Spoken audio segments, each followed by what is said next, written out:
Tonight, we go inside the mind of a teenager who admits to his involvement in a crime that ended with shattered glass and blood spilled. It's part 2 of our series, The Wrong Turn. Thanks for watching. I'm Katie Moore. And I'm Sharice Gibson. The spike in carjackings that we've seen is not unique to New Orleans. According to the FBI, in 2021, carjacking surged in New York, Philadelphia, and Chicago. The debate over how to solve the crime problems can seem to go in circles. So investigative reporter Mike Perlstein decided to look at it through a rare lens, talking to one local teenager who was arrested in a carjacking case. He shows us how so many lives can be upended after a single wrong turn.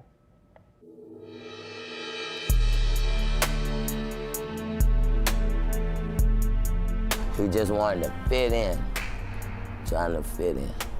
His mother told us about his mental difficulties after he suffered a brain aneurysm when he was 14. The anger, outbursts, arrests, and finally, promises by authorities for help that never came. He eventually walked out of juvenile detention, still awaiting trial in a violent carjacking spree that left 9 traumatized victims. And the threat was very, very direct. I will hurt you badly. I could be dead. The system failed him. The system failed. Experts point to the critical need for intervention when a kid takes the wrong road. Those willing to carjack someone at gunpoint show the classic signs of a young brain seeking an adrenaline jolt. There is little concern about consequences. This is an impulsive, risk-taking decision made on the part of these kids.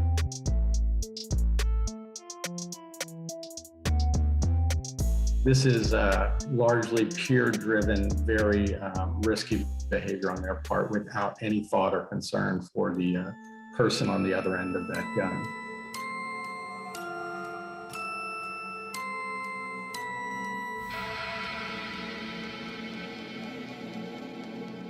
But rarely do we hear from the kids themselves. Now we will. We're hiding his identity, and we're using the made-up name of Terrence, but his story is very real. Sometimes it's by following, like persuasion, People just wanted to fit in, Terrence comes across as a normal 16-year-old. He's a decent student and a good athlete, especially on the basketball court. There have been hardships, raised by his grandmother since he was 4. But he'd never been in serious trouble until one day earlier this year when he missed the school bus. Some kids he recognized from the neighborhood drove up and told him to jump in. They were going to take me to school, and things went left and ended up in a place I didn't even know where I was at. There were a lot of things Terrence says he didn't know about what would unfold that day. He didn't know the car had been stolen at gunpoint, that the blunt being passed around was spiked with something stronger than weed. Thinking to myself, where am I? What can I do to get out of this situation? Then you look back, and it'd be too late. And did you realize the car had been stolen in a carjacking? No, I didn't. Until after the incident. I didn't even know where the car came from or anything. Terrence says he also didn't know the area where they ended up, and why suddenly people were shooting at them. I just saw all the glass break. When we crashed, that's when I realized the people in the front looked like they were shot, bleeding. I was disappointed because I never thought myself, would be ended up in that predicament. Police arrived, then an ambulance. One of the juveniles suffered a graze wound, another was cut by glass. Terrence was okay, but disoriented as he was handcuffed to a hospital bed. Next stop, juvenile lockup. He said, go sit down, you're in jail. And I just went sat down in the cell. Looking at the ceiling. That certain detective was explaining to me everything that happened. I was like, oh my God, this boy told me he was in school.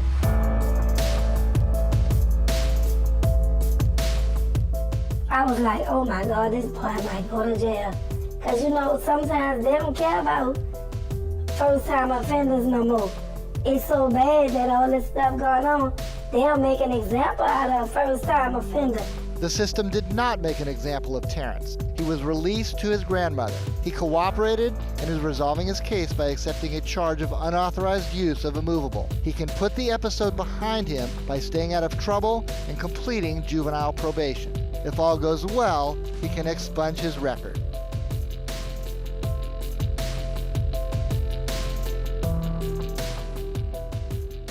And it's not anything strategically planned out. As the head of the New Orleans Youth Coalition, Braisha Harness deals with many kids like Terrence. She sees the trauma in their young lives, the relentless peer pressure. But as the community searches for answers, what she doesn't see are enough people talking directly to the kids. Are we addressing the root of the problem at all?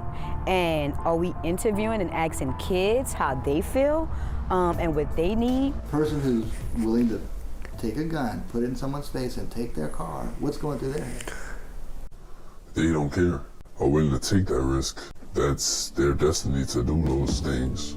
Sometimes nobody is around to change that trajectory, at home or on the street. As Terrence explains, they get street cred, a reputation, and that might be all they have in the world. Or they feel like they're on top of the world. They're not going to get in trouble for doing that. They feel that what they're doing is the way of life.